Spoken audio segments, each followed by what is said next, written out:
Hello and welcome to my channel. I'm not going to do anything. Let's try it again. Hi and welcome back to the channel.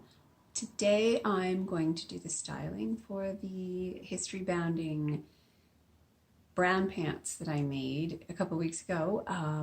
We're just going to see if I can do stuff out of my closet from 1920 to 1950. Now, I might have a little bit of an easier time than some people because I've been making reproduction shirts for a while, and this spring, being COVID, I kind of burst through my stash with lots of blouses because I had a lot of fabric that I picked up at thrift shops that was very vintage inspired. None of it is really vintage. It's, at most maybe 30 years old, some of it.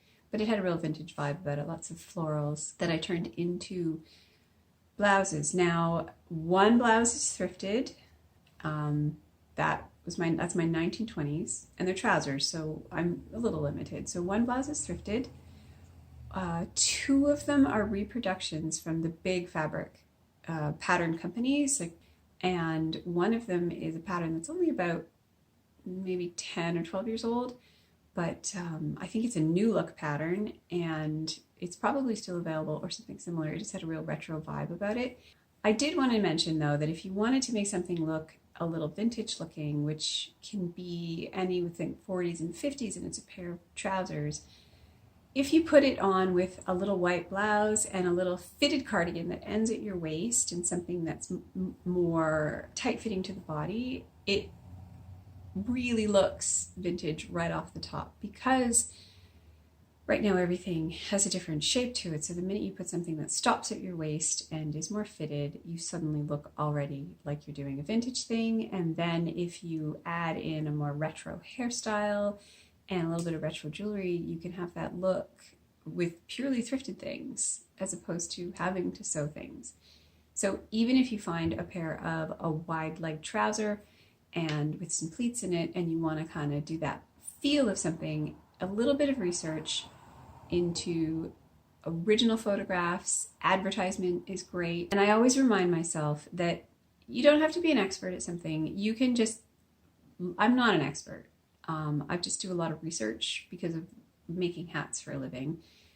And so I spend a lot of time looking at original pieces of clothing online in museums. I spend a lot of time looking at old advertisement. I watch a lot of old movies, and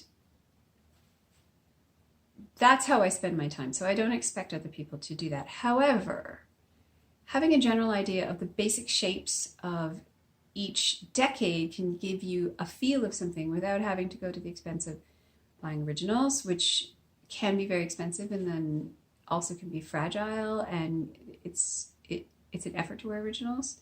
I have some original things. You have to be prepared to destroy them, and sometimes they're fragile and you can't wear them, or you can't wear them as much as you'd like because they're fragile, or they don't simply fit you because the sizes are too small. I do not have the bust waist to hip ratio that was common in vintage, so I tend to struggle to try to find originals. So I'll make things with, I have a lot of vintage patterns I've picked up at antique stores and thrift stores, but the big pattern companies make really great reproductions, but there's tons of pattern companies out there that make reproduction patterns that are sized everything from an extra small to a 3XL or bigger. And if you know the vibe of the feel of the clothing and the shape, the outline, the silhouette of what it is you're looking for, it's much easier to thrift and even buy new. I mean, really luck out, and things go in trends.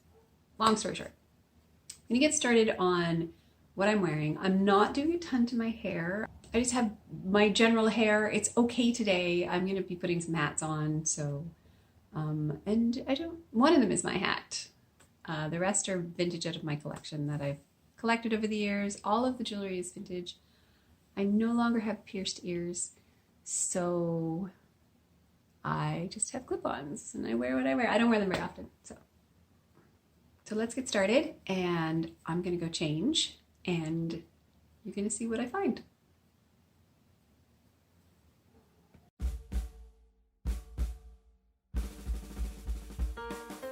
This blouse is a vintage polyester that I found in a thrift shop.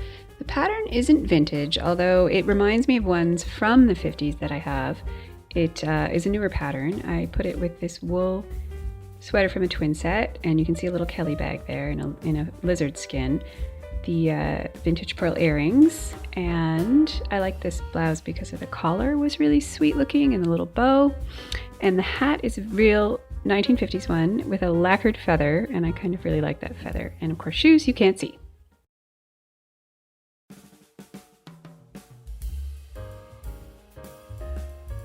This is a reproduction 1940s blouse from one of the major companies, and it is done in a thrifted crepe georgette. I found the leather shoes, which you can sort of see, at a thrift shop along with the earrings.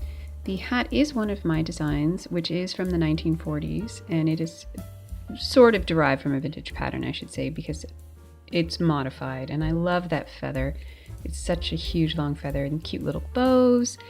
And I added a brown cord purse, which has been thrifted, and I think I like this one a lot.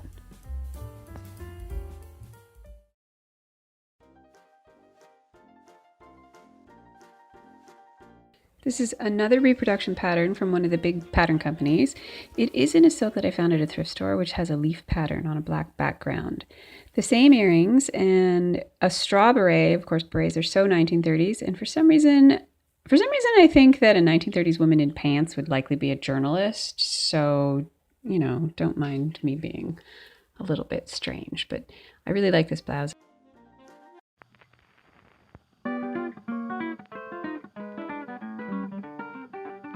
This is a thrifted shirt and an apple seed necklace. I love peach and brown together, but I don't think this was as successful as the other ones. In my head it was successful. But the shapes are there, and the hat is a near match to the peach, and that actually my nan made for someone's wedding. I want to say my mom's best friend, but I don't remember, in the 1960s. And the whole outfit is a perfect example of getting the idea with many different things from different eras. And I like the colors.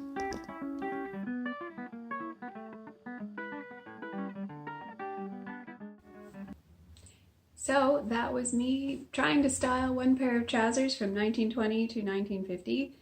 I hope you liked it. I hope you got a few ideas.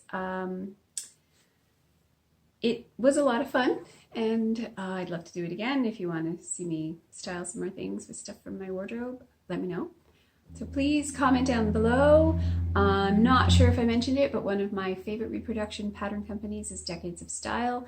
You can find them by Googling Decades of Style. You can also, I'll try and remember to put a link down below, and you can also find them on Instagram and I think on Facebook. They have excellent reproduction patterns from 1920s for sure, right through to 1950s. I've done a few of them. I think they might have something earlier. Don't quote me on that. I also have had great success with Mrs. Depew. I found her on Etsy.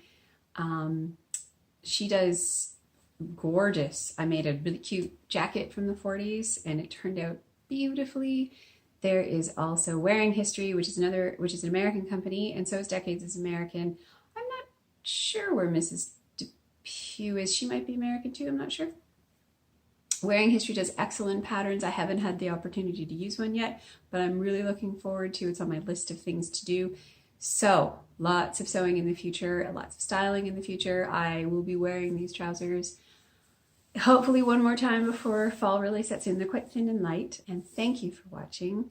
Please like and subscribe down below if you haven't already, and leave a comment and let me know what you think and anything else you'd like to see me style or make. Thanks, and we'll see you again next time.